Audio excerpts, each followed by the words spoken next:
A recipe that's going to be beef braised in coconut milk requires fresh coconut milk and coconut cream. So we have 1, 2 coconuts here. They both look really good to me. You can see the bottom has no molding or anything going on here. That's a good sign. Same with this one. They're heavy for their weight. You can hear some water in it. Heavy is very important. If you see molding or anything seeping out, go on to the next coconut. These should have quite a bit of meat in them, but you never know, because sometimes you go through 15 coconuts that you think are good and all of them are bad. That's just the problem with coconuts here that are imported, is that sometimes they're bad, so sometimes you need to overbuy just to get one good coconut. We've all been through that. Or have you? If you haven't, start making fresh coconut milk and you'll see what I mean. So far this one already smells good to me. You're using the back of the knife to open it up there, okay? So you're not using the front of the knife, you're using the back of the knife. So there's no way you're gonna cut yourself other than on the coconut outside itself.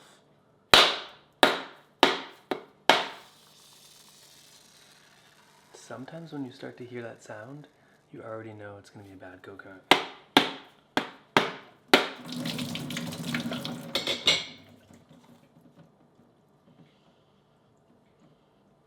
I think it's okay.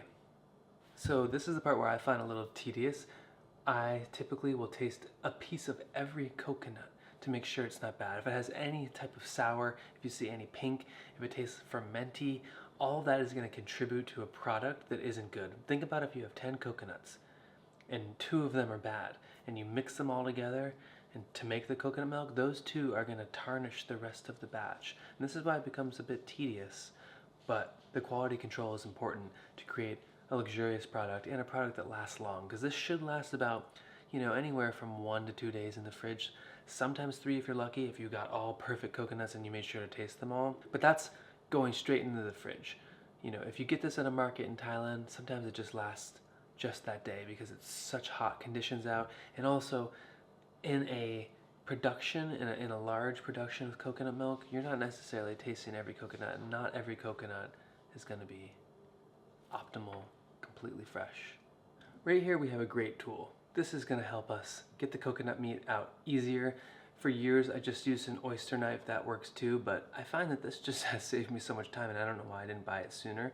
So this combined with cut-proof gloves, because I can't tell you how many times I've cut myself on the coconuts, on the shell, will just make a faster production. So cut-proof gloves and this just make everything faster. Or else you can just risk cutting your hands, which I've done many times, and then it messes up your workflow for the rest of the day. So I'd say safety first, people.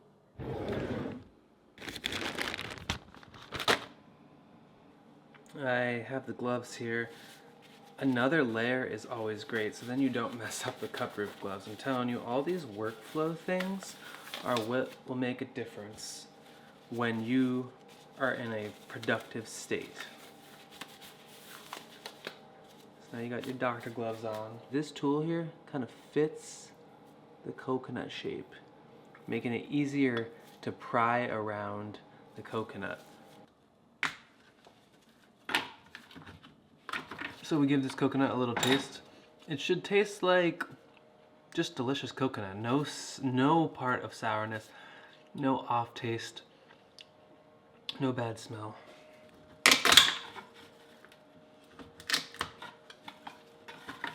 If you get lucky, sometimes you get the full thing out. Oh, beautiful. And give this one a little taste. This one's good too, but it's actually, it has a bit more of a, kind of an older taste. I don't know how else to describe it. Like, it's good right now, but eventually it would not be good.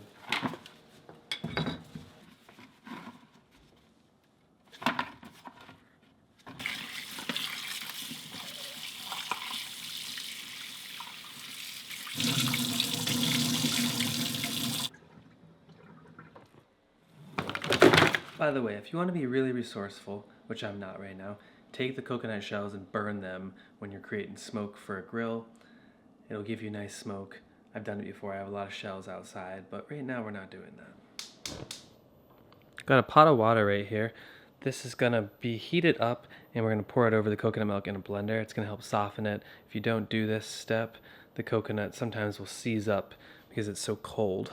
Meaning the coconut meat, which is fat, if it doesn't have the heat applied to it, it sometimes will seize and it'll be harder to press coconut milk in this manner, which is the blender method.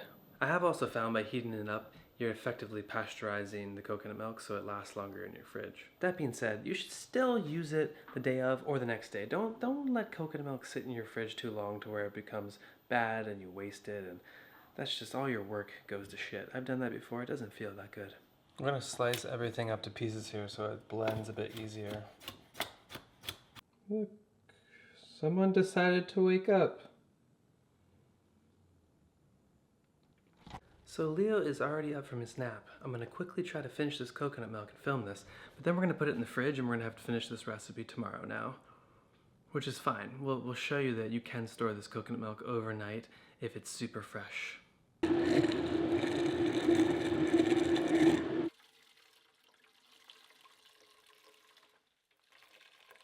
With all of this excess coconut here, you can also use this to perfume the charcoal and get good smoke when you're grilling. I usually will save this in a Ziploc bag and you can put it into the freezer. So now take the rest of the coconut here and put it in the blender. We'll put the rest of the coconut in the blender here. And then we're going to use that same liquid that we just made to kind of fortify the coconut milk.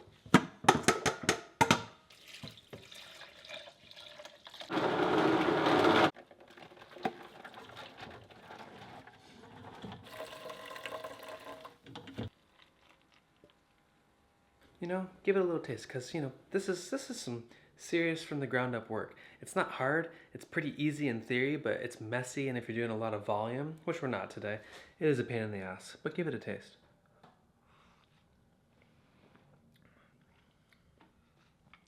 That's so pure. And you'll see when we put it in the fridge, it's gonna separate. So the cream is gonna come to the top, and there's gonna be water settling to the bottom. So right now, it's technically, you know, just coconut milk, but you'll see once it separates, it'll become the cream, and then we can manipulate it however we want. Okay, day 2 here, got some tamarind. You buy it in a little block here, soften it with a little boiling water, which also helps preserve it for a longer period. This will probably last about 3 to 4 weeks in the fridge. If you see mold, it's gone bad. And you'll see now that the coconut cream has separated from the water, so the refrigeration helps this go quickly. So now we can just skim off the cream, and if we want to make coconut milk, we just cut it with a little bit of water, because at the end of the day, coconut milk is essentially coconut cream with just added water. Think of it like full fat milk or 2% fat milk. It's just less fat. It's the same ingredient, if you know what I mean. So coconut cream versus coconut milk, they're the same thing, except coconut cream has a lot more fat. So while the tamarind rests, I'm going to take off the cream layer here just to make it easier to work with the coconut milk. Look at this cream. You can see if you put this in your hands right here, it's pure. I've separated out the cream here. You can tell the difference here in viscosities. Inevitably, some of the water is going to be in here, but it'll cook out. And then check out the milk. So this is the water part that I didn't skim off, and you know, some of the cream is still in here, but you can tell the difference. You can hear it. And you sure as hell will taste the difference if you spoon a little bit of the cream here.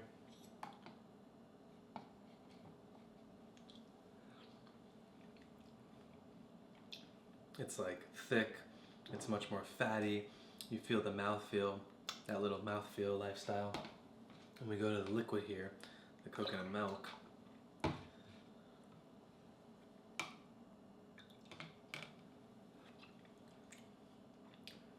And it's much more subtle. It's like just a lightly flavored coconut water base, basically. So when dealing with the tamarind, I like to squeeze it with my hands. Gloves are good for this. You can see it looks like quite a bit of water right now, but it's going to turn into quite a thick paste, which is also why I like to do this by myself and not by store-bought, because I can control the consistency and the thickness of my tamarind. You can gradually add more water to this as it gets really thick, just so we can extract more out of the tamarind.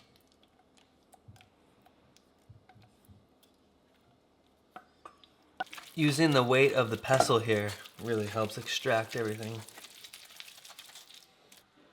So there's still quite a bit of tamarind in here that can be extracted, so I can add a little bit more water and do another pressing. Or if you're lazy, you can just give up right now, but I am gonna get more out of this. And that looks, you know what that looks like. You know exactly what that looks like. This poses the question, do I recommend making this amount of tamarind at once? Probably not, unless you really need it. Because you can just cut off a little piece of block and then make a little bit and then store the block in the fridge, and that lasts pretty much indefinitely in the fridge. And then you can make it when you need it so it lasts longer. But I need some of this for next week for some of the dinners I'm doing, so even though we're only gonna probably use a tablespoon of 2 for this recipe today, I need this for other things this week, which is why I just made so much. Look who has woken up. I'll have to finish this video later today. It's been a week since I've made this beef, and I'm finally getting to the recipe here. Throughout the week it's taken all of my energy not to eat this, but I've been cutting little pieces. Gonna wash this in a few changes of water to remove any excess salt. You don't want this to sit too long in the water. Just for a little bit to remove the excess salt. And then we're gonna dry it off a little bit. We just want to develop a nice crust, so we want to deep fry this very fast, very high heat.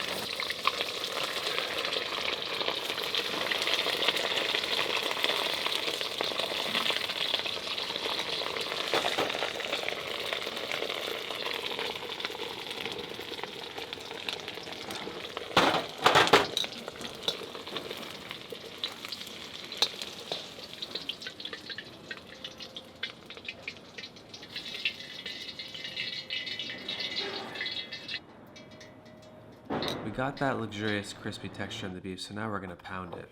Yes, we're gonna pound the meat. This will kind of loosen the fibers, and when we slice it, it just kind of produces a nicer texture. We're going to infuse the soup with Tom Yum Trinity, which is basically the lemongrass, the longal, and the recruit lime leaves. We're also gonna add a little shallots for aromatics and sweetness. Alliums are always great in a soup. And of course, if you have it, cilantro root always adds a nice, delicious aromatic to it. These are pretty beautiful recruit lime leaves, I would say.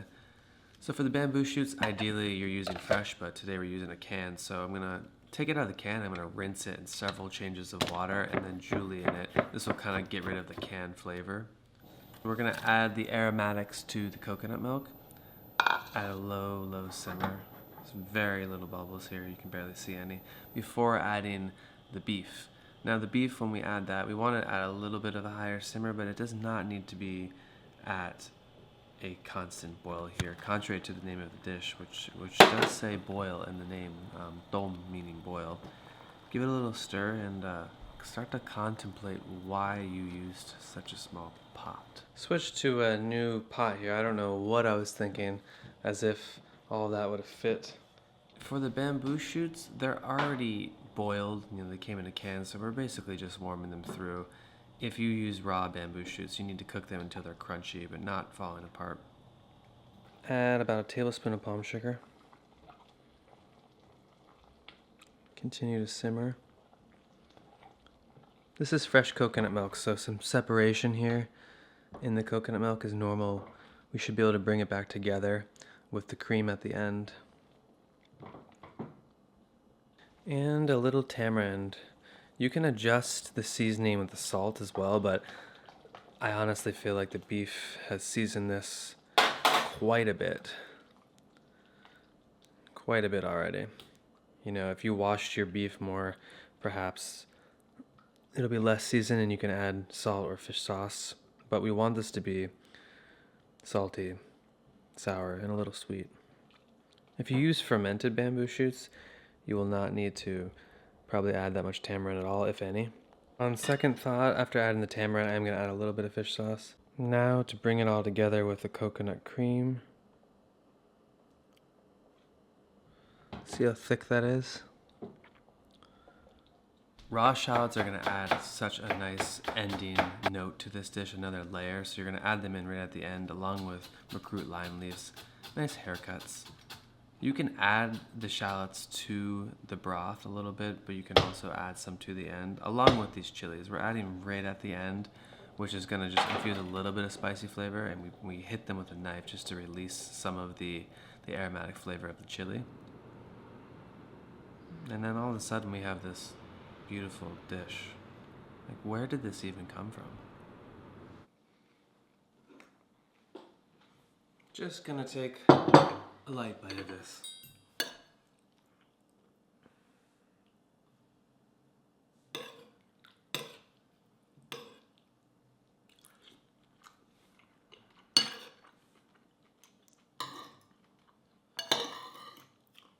It's a lot of work to make coconut milk and make your own salted beef. But if you have both of those ingredients, it's quite simple to throw this together. It's so creamy and rich, and it's like super smoky because we smoke dried the beef. You don't always get salted beef that has been smoke dried, so that's where we took it to a whole another level there. Luxury living. The recruit lime leaves, very nice. Bamboo, great addition. It's just a good dish.